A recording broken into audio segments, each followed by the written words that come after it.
बा रावबो माने आंनि फिसाया जे गाज्रि जाथों बा आंनि फिसाया जे माबा मोनसे जेनेबा फेलार जादों अब्लाबो जे जेनेबा आंनि फिसाया गाज्रि होननानै रावबो बेफोरबायदि जेनेबा गावनि गथ'खौहाय बुङा। सोरबा सोरबा ओरैबायदि थायो माने मेन्टेलिटि माने गावनि बिमा बिफानि माने माथा जाग्रा बा गावनि माखासे न'खरनि माखासे फरियालनि मान सनमान जाग्रा। दानियाथ' माने गोदोनि बायदि नंला। दानि बिमा बिफाफ्रा माने गावनि गथ'फोरखौहाय मोजां जाजानो थाखाय ओरैबायदि खस्थ' खालामनानैब्लाबो थाखा फैसानि थाखाय खुनु टेनसन होआलासिनो मोजाङै फोरोङो। हेल' बयनिसिमबो आंनि गोसो गोरबोनिफ्राय आङो नोंथांमोननो गिबि गिबियावनो अननाय आरो सिबिनाय जासिहरबाय। आङो दिनैहाय नोंथांमोननि सिगाङाव मोनसे भिडिअ लाना फैदों। बे भिडिअआनो जाहैबाय माने ओरैबायदि दुखुनांथाव आरो माने खोथाखौ माने खोनानानै बा मिथिनानै माने गोसोआव माने ओरैबायदि गाज्रि मोनदों आरोखि ना। बिराद माने गोसोआव गाज्रि मोनदों जाहाथे बेफोरबायदि जाथाया जानाङामोन खिन्थु जानानै थांबाय आरो जाबायदि जाबाय। आरो बे जाथायखौ जुदि नोंथांमोनाबो खोनाब्ला नोंथांमोना मा बुंनो सानो आरो नोंथांमोननिबा माबायदि जानांगौमोन आरो बे खोथाया जुदि जामारदोंब्ला हसायै माने गाज्रि जामारदोंना जामाराखै आं बिनि सायावसो नोंथांमोननि सिगाङावहाय बुंनानै होनो नागिरदों। जाहाथे माने आंबो मैया माखासे खोथाखौ खोनाबाय बिनि सायावनो आङो दायो एसे बुंनानै नोंथांमोननि सिगाङाव फोरमायनि। जाहाथे नोंथांमोननावबो जुदि सोरनावबा बा अबेबाफोर गामिफ्राव जुदि बेफोरबायदि जुदि जादों नामा,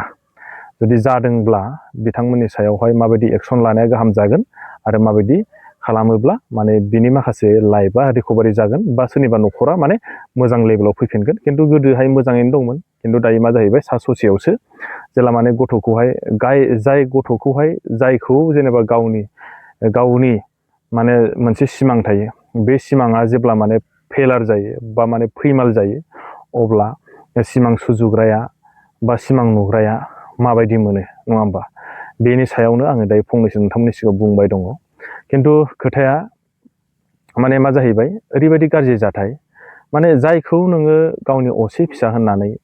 उन्दैनिफ्राय दाव दाव फेदेरबाय, फोरोंबाय, फोलावबाय, जेला माने देरबाय अब्लासो माने मा जाहैबाय गुबुन जायगायाव नोङो जुदि थाहैबाय अब्लासो माने माखासे बेलेग बारहावा नांनानै माने गोसोआ बै समावहाय मोनसे समावहाय गोसोखौ गावनि गोसोखौ हमथास्लाबनो हायैयाव बा जेरै बार बारदों बिदिनो बारफालांनायनि बेलायावहाय बा मोनसे समावहाय मा जायो माखासे न'खरनि खेथ्रआवहाय गावनि गथ' गथायखौ माखासे मोजाङै गाइडबो होनो हाया बा माखासे मोजाङै माने टाइमबो होफानो हायैनि बेलायाव माखासे माने जों जायखौ सिमां नुदोंमोन बा जायखौ लानानै जों सिमां सोरजिदोंमोन बैफोरबो माखासे खेथ्रआव फेलार जायो। बे बेलायावनो जेब्ला माने जाय मानसिया सिमां नुग्रा बैफोर गासिबो साननाय हनाय गासिबो सिमांफ्रा जुदि साननाय हनायफ्रा जुदि फेलार जायोब्ला अब्ला माने गोसोआव ओरैबायदि दुखु मोनो माने आङो सासे माने फेलार माने आङो जेरावबो माने साक्सेसफुल जानो हादिया आरो आंहा जिबनाव जेबो गैला, आं माने धंस जाबाय बा आंहा बेबायदिनो बायदिसिना माने साननो गोनां जायो। आरो माखासे गावनो गाव मोनसे डिसिसन लानांगौ गोनां जायो आरोखि। जाय गथ'खौ बा आं गथ'खौनो बुंबाय जायखौ माने आङो गावनि फिसा होननानै अनदोंमोन, जानांगौ बेखौ होदोंमोन, जाबायदि गाननाय जोमनाय बिदों आं बेखौ होदोंमोन।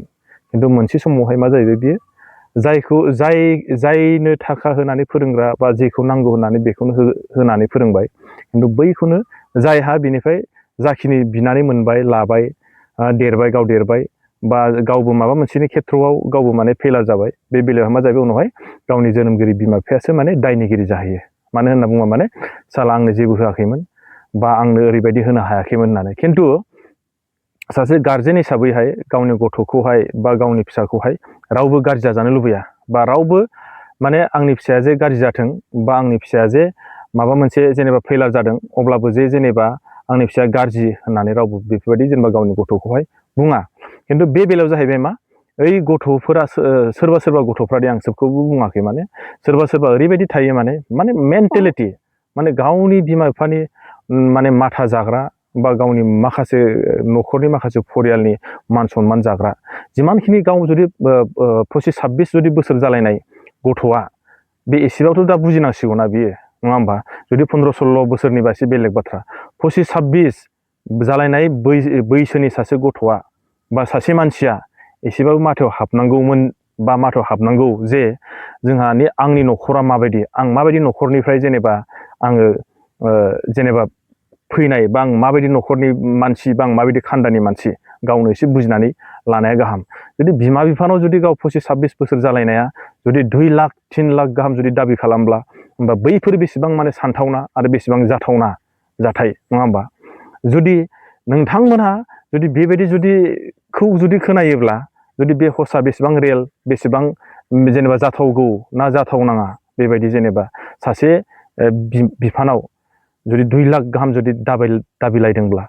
जुदि बे मोनसे समाव फरायदोंमोन थिगानो खिन्थु फरायनायनि बेलायावबो मा जाहैबाय माखासे बियो फरायनायखौबो गारनायनि उनावहाय बियो बेलेगाव खामानि मावहैबाय बेलेगाव खामानि मावहैनानै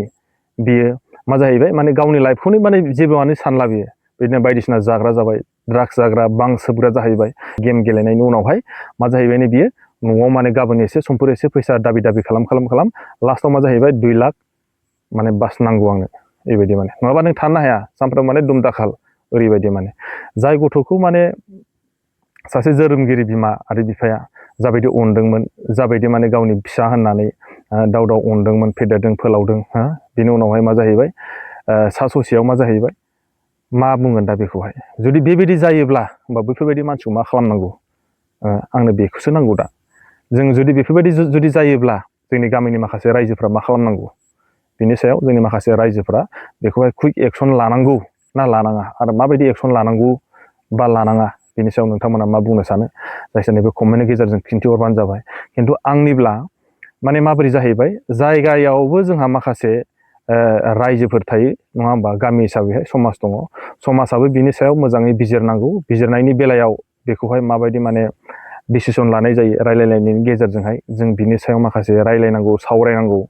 आरो जुदि जाथाराब्ला बेखौहाय जों मा खालामनांगौ नङा होमबा बेयावबो माने बिनि बेलायावबो बिमा बिफायाबो एसे सांग्रां जानांगोन नङाबा जुदि बियो गाबोन एसे समफोर एसे बिदिनो बारा जायै न'खरखौ माने धंस खालामो गावहाथ' जेबो गैखालानो खासै बियो आरो बेजों लोगोसेनो माखासे बिमा बिफायाबो माने बिनि सायाव मेन्टेलिटि माने बहुद प्रसार जायो आरोखि ओंखायनो आङो बेखौहाय सानो जाहाथे